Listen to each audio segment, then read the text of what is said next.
এটা আল্লাহ মালউন, এরা মাগদুব আলাইহিম ওয়ালা দাল্লিন, এরা আল্লাহ বলছে আমরা এদের পতন কামনা করি না, এদের পতনের জন্য প্রয়োজন সর্বকিছু করা দরকার। কিন্তু আমার উম্মতের ভিতরে, উম্মতে মুসলিমার ভিতরে যারা ভিতরে ভিতরে খাইয়া খোসা করে ফেলছে, জোগা করে ফেলছে, জোগা নেই বলে মানে একটা কিছু খেয়ে শেষ করে ভিতরে উম্মতে মুসলিমার নাম, ভিতরে আর কিচ্ছু না। এটা ধরলে দেখবা যে ভিতরে কি হয়ে গেছে, হ্যাঁ ভিতরে শেষ করে দিয়েছে। ওখানে তুমি কথা বলবা না কেন? থাক, এভাবে থেকে যাক, এ কথা বলে আর কোনদিন চিকিৎসা হবে না।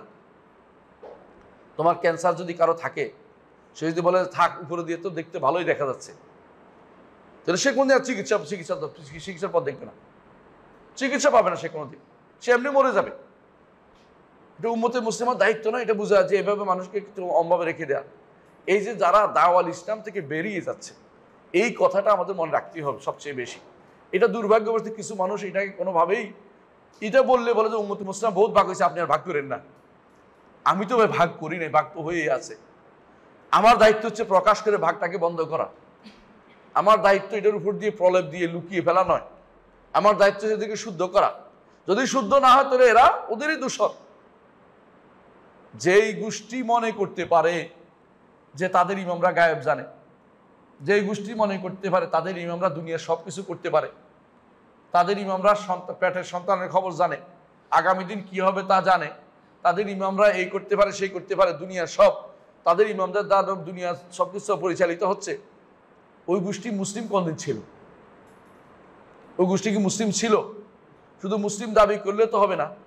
আরো একটা অতিরিক্ত জিনিস যোগ হচ্ছে, এরা আমাদের সালাতে তো পড়ে না, কেবলার দিকে ফিরে, ঠিক আছে, সালাতটা তো আমাদের না।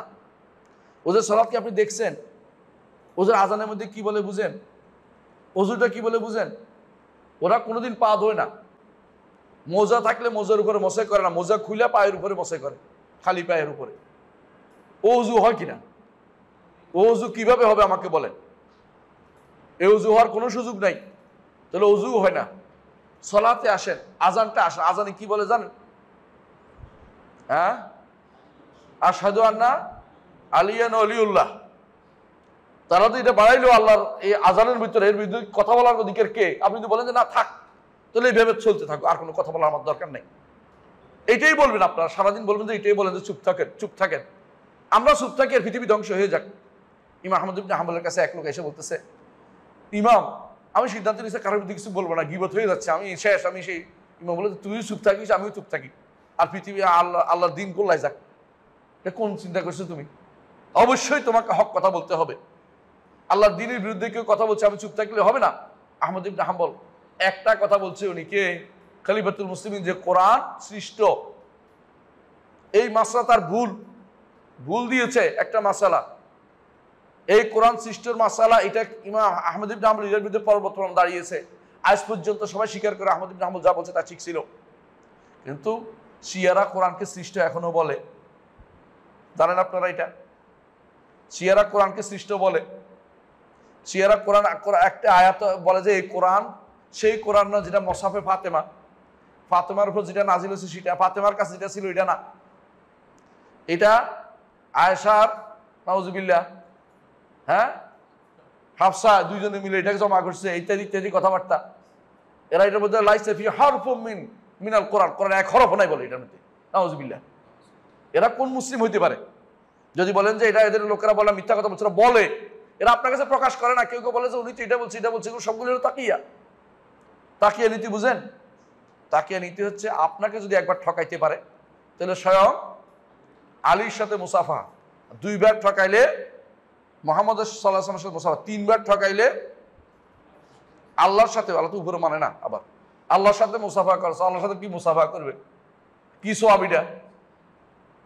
ওদের বইয়ের মধ্যে তাকিয়াতু দীনি ও দীন আবাই, তাকিয়া হচ্ছে আমার দিন, আমার বাপ দাদার দিন। হ্যাঁ, এ নাকি জাফর সাদেক নামে মিথ্যাচার করতেছে। এবং তারা বলে তাকিয়া, যে ব্যক্তি তাকিয়া করবে না সে ব্যক্তি শিয়া হইতে পারবে না, আমার শিয়ার দল না, আমার শিয়া অন্তর্ভুক্ত হইতে পারবে না। এই তাকিয়া অর্থ কি? তাকিয়া অর্থ আহলে সুন্নতকে কোনো একটা কথা দিয়ে ধোঁকা দেয়া।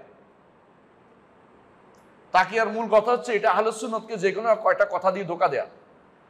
এটা যাদের দিন, ওদেরকে আপনি কিভাবে ভালোবাসতে পারেন আমাকে বলেন?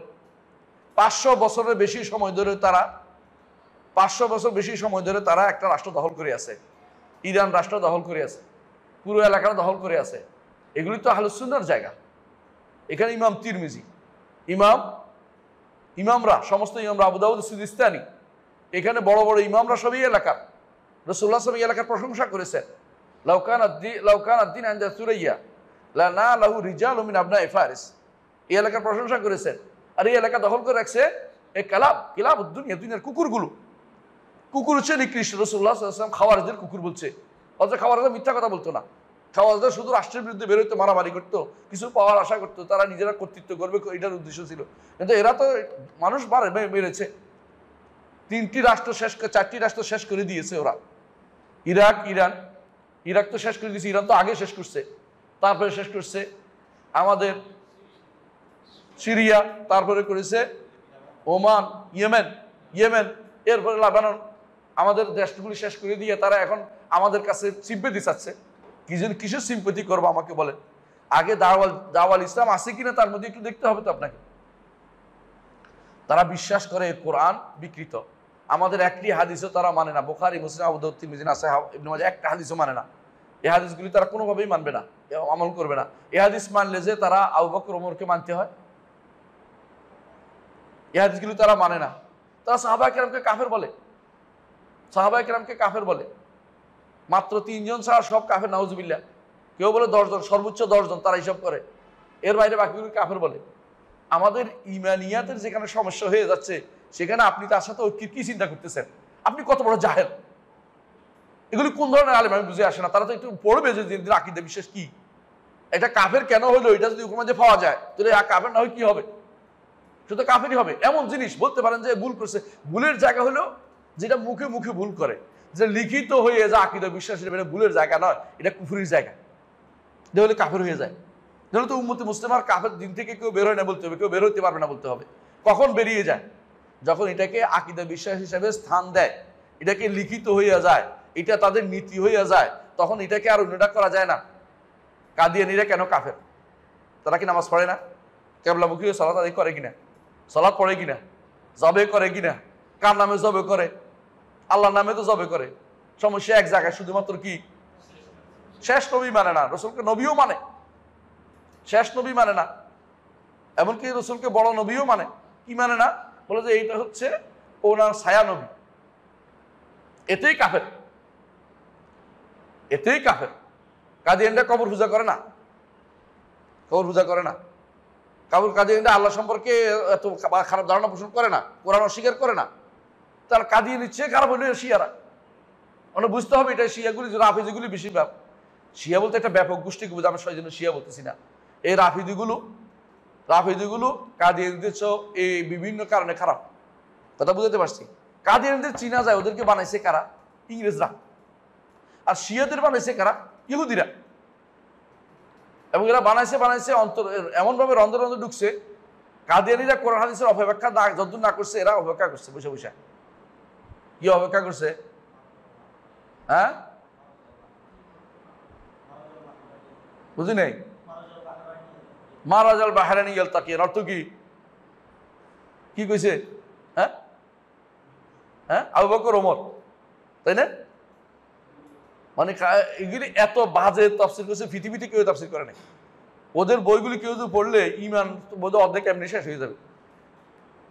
কি করে জানেন? হাইয়া আলাল ফালার ফলে আরেকটা বাড়াইছে আজানের মধ্যে, হাইয়া আলা খায়রিল আমল, আজানের মধ্যে বাড়াই দিছে। সালাতের মধ্যে কিভাবে সালাত আদায় করে দেখছেন কিনা? হ্যাঁ, আল্লাহু আকবার সূরা ফাতিহা পড়ে এরপরে দুরূদ শরীফ পড়া শুরু করে। আপনি দেখবেন ওদের সালাত, শিয়াদের সালাত দেখবেন নেটে তো আর আমি দিই নেই, ওরাই দিছে ওদেরটাই। ওদের সালাত কেমনে পড়ে আপনি দেখেন। ওই খামেনাই আয়াত শায়াতিন, এগুলি সবগুলি শয়তান। এগুলি সব কি বড় কুফরি লালন করে। সাধারণ মানুষের কথা আমরা বলছি না। এইগুলি যে কুফরি লালন করে, সেগুলি আপনি কোনোদিন চিন্তাও করতে পারবেন এত কুফরি তারা লালন করতেছে। এরপরে এদের কথাগুলি আপনি দেখেন যে সবার যুদ্ধ হওয়া দরকার মক্কা মদিনা দখলের জন্য। ইহুদিরা কোনো দুশমন না, আগে থেকেই তাদের এই সিদ্ধান্ত ছিল। এরা আগে থেকেই সবসময় তাদের কাজ হচ্ছে কিভাবে সুন্নিদের ঠেকাবে, পিছনে ছুরিকাঘাত কিভাবে করবে, কোনো একটা কাজ করতে গেছে, এই যে উসমানী খলিফা যুদ্ধ করতে গেছে ইউরোপে, পিছন দিক থেকে ছুরিঘাত কে করছে? ইরানিরা তখন করছে, তুরান ইরানিরা করছে, আক্রমণ করছে। তারপর তাকে খাঁচার ভিতরে ঢুকাইছে, তার খাঁচার ভিতরে ঢুকাইছে। সুলতান বায়েজিদকে খাঁচার ভিতরে ঢুকাইছে, বাঘের খাঁচার ভিতরে ঢুকাই রেখে দিছে। আপনার এগুলো ইতিহাস যদি কোনো ভুলে যান আপনার কর্তব্য। মক্কা মদিনাতে কি করছে তারা? হাজার হাজার লোক হত্যা করছে, আগে হত্যা করতেছে। এবং আবু সাইদ জুনাবি একটা পাথর উঠে ফেলছে এয়ার কাবার, এবং হাজরা আসওয়াদ চুরি করে নিয়ে গেছে, আজও দেয় নাই, কয়েকটা টুকরা দিছে, পুরোটাই নিয়ে গেছে, হাজরা আসওয়াদকে নিয়ে গেছে। এই মক্কাতে হাজিদের মাইরিয়া ইয়ার ভিতরে ঢুকে রেখেছে, এই জমজমের ভিতরে ঢুকে জমজম বন্ধ করে দিছে। জমজম খুঁজে পায় না, আর বহু বছর মানুষ জমজম পায় নাই, অনেক বছর মানুষ হজ করতে পারে নাই। এই মক্কা যারা এই শিয়ারা যারা যখন ইয়াতে ছিল, মিশরে ছিল, তারা কি করছে আপনার ভুলে যাবেন না। কি করছে তারা? বড় বড় আলেমদের ধরে আনতো, আয়না জবে করতো না, হয়তো চামড়া খুলি একটু একটু করে চামড়া খুলি ফেলো, চামড়া খুলে লবণ লাগাই দিত। এর আগে অনেকে মারা যাইতো, এর আগে জবন লাগে, এবার আগুনের মধ্যে রোদের মধ্যে ফেলাই রাখতো, এবার মরে যেত, এমনি মারতো না।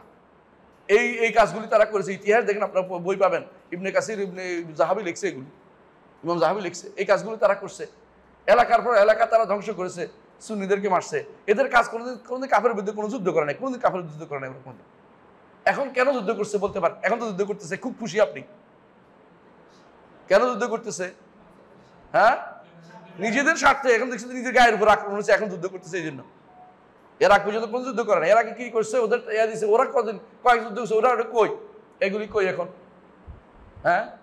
তো এই ইঁদুরিগুলি কই? যে ইঁদুরগুলো আমাদের ভাইদেরকে 1 লাখ 2 লাখ ভাই মারি ফেলছে, ছোট বাচ্চা কাচ্চা সহ। আর এবারে যুদ্ধ কেন করে? যুদ্ধ হচ্ছে মুস্তাদাফিনদের বাঁচানোর জন্য যুদ্ধ করবে।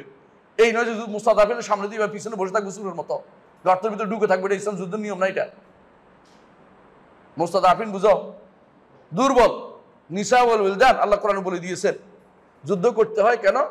ওমা লাকুম লা তুকাতিলু ফি সাবিলিল্লাহি ওয়াল মুস্তাদাফিনা মির রিজাল ওয়াল নিসা ওয়াল উলদান আল্লাযিনা লা ইস্তাতিউনা হিলাতা ওয়া লা ইয়াহতাদুনা সাবিলা। যারা কোনো পথ পায় না তাদেরকে বাঁচানোর জন্য যুদ্ধ করতে কইছে। এদেরকে মারিয়ে দিয়ে আমি যুদ্ধ করতে বলছি। এদের উপর আঘাত করে পড়ে গেছে, আমরা এরা মরে গেছে, আর তুমি গর্তের ভিতরে লুকাতে বেরোয় যে আল্লাহ শুকরিয়া আদায় করে হাসতেছ। তোমার হাসি আসে কেমনে? লক্ষ লক্ষ ইমানদার মানুষ মেরে ফেলছে।